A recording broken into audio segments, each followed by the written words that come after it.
Weereens welkom. Ek is Petrus en hier praat ons natuurlik net die waarheid. En miskien weet jy nie, maar gee my 'n kans. Vanaand wil ek bietjie gesels, uit my hart uit, vir jou vertel van die evangelie van Christus. Op 'n dag het die Here die aarde geskape en alles wat daarop is. En hy het dit gedoen met 'n doel, dat alles hom moet verheerlik. En die mens, na sy beeld en sy gelykenis geskape, maar met 'n eie wil.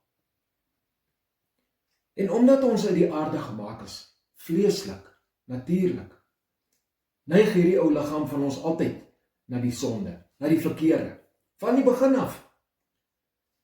Dit was nie die Here se wil nie. Maar ons het mos ons eie wil.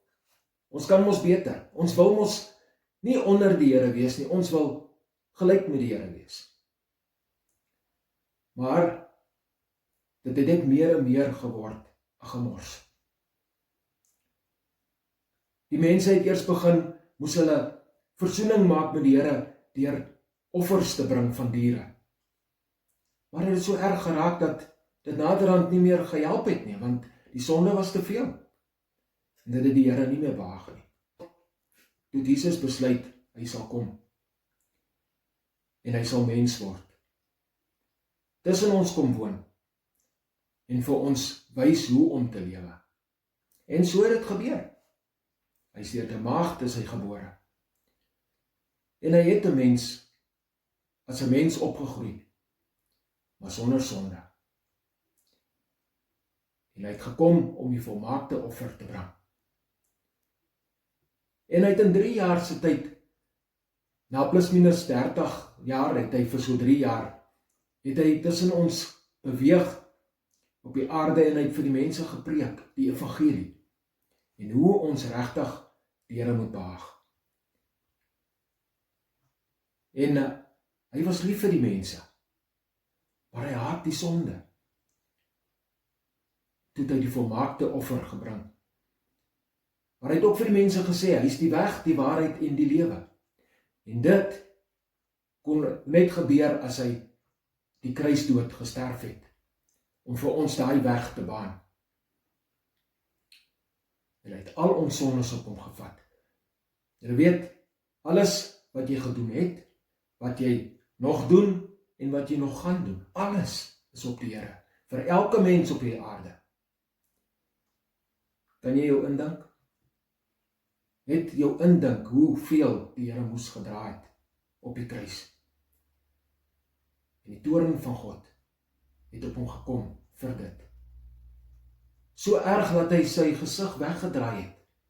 God die Vader het sy gesig op die Here gedraai, sy rug op die Here gedraai, want hy kon nie daai sonde aanskou nie. Dit was te veel. Maar Jesus het deurgedruk en het gesterf. Na 3 dae het hy weer opgestaan. En na 40 dae het hy opgevaar na die hemel en hy sit aan die regterhand van God die Vader. Daar waar hy vandag nog sit, met uitgestrekte hand, uitgestrek na ons,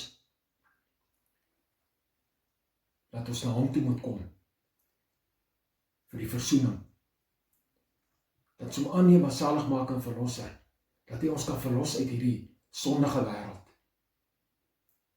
En as jy bereid is, dan kan jy net sê, Jesus, hoor my, wees my genadig, en hy sal. Maar daar kom 'n dag, wanneer daai genade deur gaan toegaan.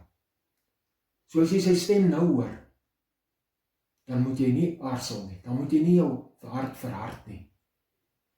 Jy moet kom.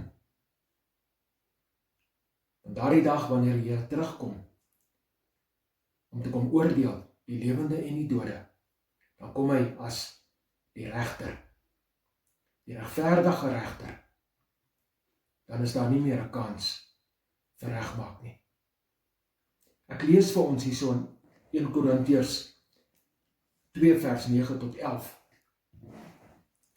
Maar soos geskrywe is, wat die oog nie sien en die oor nie hoor, en in die hart van die mens nie opgekom het nie, wat God berei het vir die wat hom liefhet. Maar God het dit aan ons deur sy Gees geopenbaar, want die Gees ondersoek alle dinge, ook die dieptes van God. Want wie van die mens weet wat in 'n mens is, behalwe die Gees van die mens wat in hom is?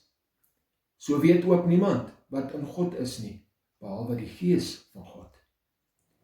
Dit is wat gebeur as ons die Here Jesus aanneem as saligmaker verlosser. Dan kom die Heilige Gees in jou woon. Dan leer jy God ken, vir wie en wat hy is. So dis my boodskap vir julle vanaand. Die evangelie van God. Dis eintlik 'n blye boodskap. So bly in die waarheid en blessings.